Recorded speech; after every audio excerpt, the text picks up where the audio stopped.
How's everybody feeling tonight? Yeah. Come on, William and Mary, how y'all feeling tonight? Yes. I like it.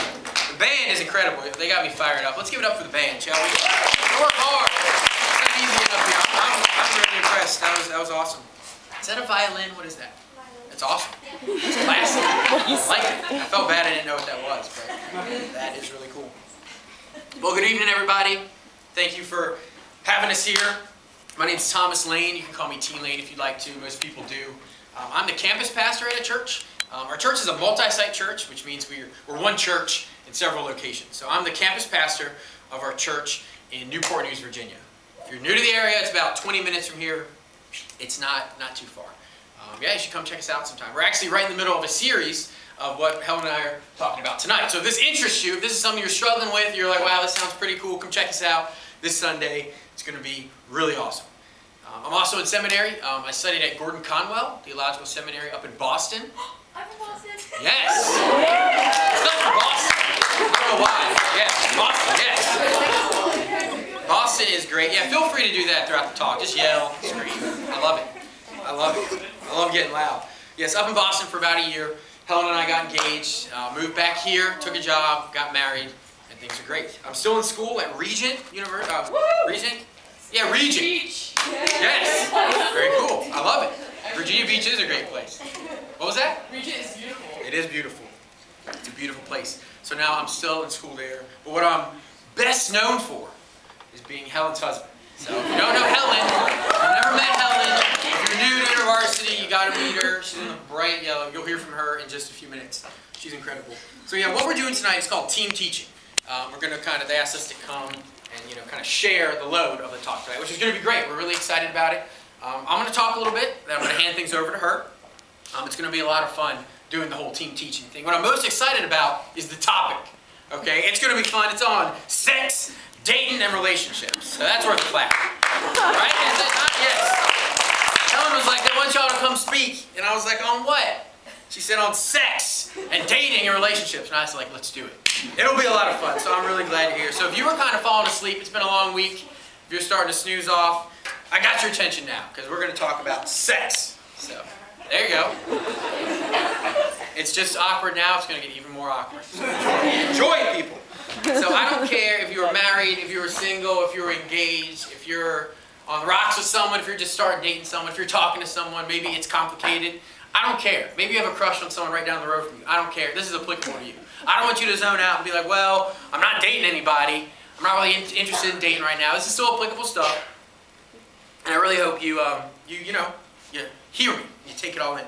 If you're not dating anyone now, it can certainly help you when you maybe date someone in the future. So seriously, pay attention, and I really hope you take it to heart. I just need to get a feel. I've been out of college a few years. I need to get a feel of the environment here. Who here is in a relationship? If you're dating someone in a relationship, okay. Okay, about a 30 y'all. Marty and Carolyn? Yeah. Marty and Carolyn.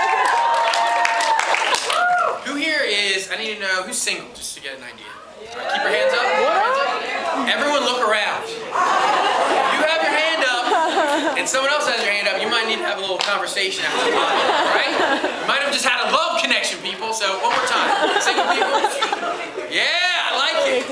It's this time of year, y'all, so, hey, strike up a conversation, walk up, hey, I saw your hand was up earlier. Maybe we can get a coffee or something. So, hey, What are you doing today? you're welcome.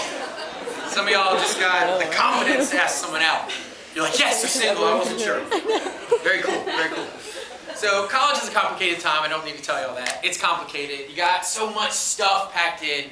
You're majoring, and then you're double majoring, maybe you're triple majoring, I don't know. You pick up a minor, a second minor, you're building your resume, you're meeting professors, you're trying to get internships, get jobs. You're here at InterVarsity, you're probably in maybe other clubs or organizations, frats, sororities, I don't know. College is complicated. It's very complicated. Then you throw dating on top of that, and it really just throws a big old wrench in the midst of things. And I mean, I might be bold enough to say that dating might be one of the most complicated things that you kind of experience in college. I seriously think it is. It's very, very complicated. I like her, but she likes him, but he's studying abroad next semester, but he was dating someone, but they're on the rocks now, but they might be getting back together, but she doesn't really want to date anyone right now. She's focusing on her relationship with God. That's taking some time. It's complicated. It's seriously complicated. If you've ever wondered why on Facebook it gives you an option to say, it's complicated, that's why, people, because dating is complicated. I love Facebook for that. That is brilliant. But dating is very, very complicated in general. Well, it's actually even more complicated if you're a Christian. If you're saying, I'm a Christian, I'm trying to honor God in my life and in everything I do, and you try to look at a relationship like that, and you try to say, well, I want to honor God in my relationship. I want to put Him first. That takes a complicated thing and makes it even more complicated. It really, really does. My wife and I, we waited for marriage before we, lived together, and we waited for marriage so we had sex. And it was tough. It was really, really, really tough. And it came up a few weeks ago in small group that the culture is definitely changing. We're at our small group, and there was a girl there, and she was talking about, she said, I'm not dating anybody, but when I do date someone, I want to live with them before we get married. Like, I want to live with them, see what it's like, see if I can do this, see if I like it. And I call this the old try before you buy, period. Okay? And we kind of argue back, we're like, this is not rent-to-own, people. This is not like a flat-screen TV or a microwave or a Hyundai. Like, this is your husband or your future wife. And I believe, I really do believe, that if you love someone, you can make it work. Yeah. If you love someone, if they're going to do annoying things, they're going to leave the toilet seat up, they're going to snore, it's going to happen. But trust me, if you love someone, you can make it work no matter what happens. So we had this little conversation with her. We're like, we waited, before we were married till we moved in. We waited for marriage until we, had sex for the first time. And everyone was kind of shocked. They were looking at us like we're crazy. They were shocked, and they were like, well, how was that? What was that like for you? Was it hard? And I think they expected this really super spiritual answer. Oh, the pastor's in the group, he's going to give us some spiritual answer. I think they expected, well, the Lord was with us, so there was no temptation. It was easy. We enjoyed every minute of it, and God worked through it. Or maybe they expected me to whip out my Bible and say, well, in Philippians we read that. No, it sucked. It honestly sucked. It was very, very difficult. I'm not going to say we didn't think about it. I'm not going to say it was easy. It was not easy. It was very, very difficult, but we seriously believe it was worth it. But the culture is certainly changing. The Bible speaks a great deal about relationships. A seminary professor of mine once said that the entire Bible, all 66 books, all however many thousand pages, that's all it's about, is restoring broken relationships. It's about relationships between us and God. It talks about relationships between us and other believers or non-believers. It talks about our relationships between us and our parents, us and our friends, us and even people like, leaders in the government, maybe bosses, children, everything. And yes, significant others. It does. Now, things were different back then. Don't try to argue with me and say, well, Thomas, they didn't go to college back in those days, and they didn't date like we did, so we can't listen to any of that. You're right. You're completely right. Things were different back then, but the principles are the same. The principles are the same, and they still apply today. So we're going to start in Genesis. If you have a Bible, you can check out Genesis. If you don't, if you got a smartphone or something, you can turn to pick up YouVersion or whatever app you have. Genesis chapter 2, verse 18 is where we're starting. And we're going to hit one verse in there. Genesis 2:18. Now, Genesis, this is not a scientific text. It's not a history book, and I'm not going to treat it as such. My personal opinion is the purpose of Genesis is to show God's first dealings with humanity. His first interaction with us. So that's how I'm going to treat it today.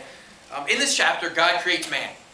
He makes a man, and he's looking at him, and he says this verse. He says, the Lord God said, this is Genesis 2:18, he said, it is not good for the man to be alone. I'm going to stop there. It is not good for the man to be alone. That is so simple, but it's so complicated as well. It's not good for us to be alone. It's not. Our purpose is to have relationships with other people. Like all else, God created relationships. It's easy to think, well, we created relationships. It was our idea. We came up with it, so we get to determine the rules. We get to lay the groundwork. But it's just not true. God created us. He created us to be in relationships with each other. And because He created them, there are rules, certain boundaries, guidelines, advice He has for these relationships. Now, the biggest question I get in dating, I'm about to speak on that. And if you haven't asked this question, you've at least thought of it. You've at least thought of it. I get this all the time from high school students, even middle school students, college students, everyone asks this. And the question is, how about a drum roll? The Question is about dating. How far is too far? That's the question I got. You're chuckling because you've asked it. You're like, well, I want to have a God-honoring relationship. My girlfriend's pretty hot. How can we make this work? How far is too far? And I'm talking about physical stuff here.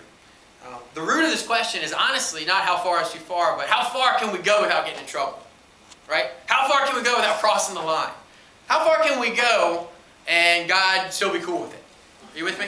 That is actually what we're asking when we say that. When someone comes to my office and asks me that, they're not asking several things. Pretty much what they're saying is, how far can I go without this, being a little uncomfortable? And it's a good question. It's a good question. But let's say you want to glorify God in your relationship. Let's say you're a Christian and you're dating someone and you want to glorify Him, you want to keep Him first. You believe He has a plan for your relationship. He's got a plan for you. And we actually need to throw out this question, if that's the case. It's a good question, but like I said, it's the wrong question because, and this is hard to hear, it is, because it's a selfish question. Hard to hear, I know, but it's a very selfish question. Almost everyone has asked this question, so don't be like, I'm a selfish person. I've asked it, you've asked it, you might be thinking it right now. Never thought of it like that. But yes, it's a selfish question, and let me tell you why. It really reveals a lot about human nature. Like I said, we're asking, how far can I go? How much can I get until I cross the line? And it's a selfish question. And this should not be the basis for your relationship. This might be a clue that your relationship is built on the wrong foundation, or you're looking for the wrong things out of the person you're dating if you're asking this. You're essentially asking God, how far can we push it and be okay? And that's not what it's about. So we're going to flip to Philippians chapter 2. If you have a Bible, Philippians 2. If you have YouVersion, Philippians 2, verses 3 through 4 right there. I'll give you a second to check it out if you're going to.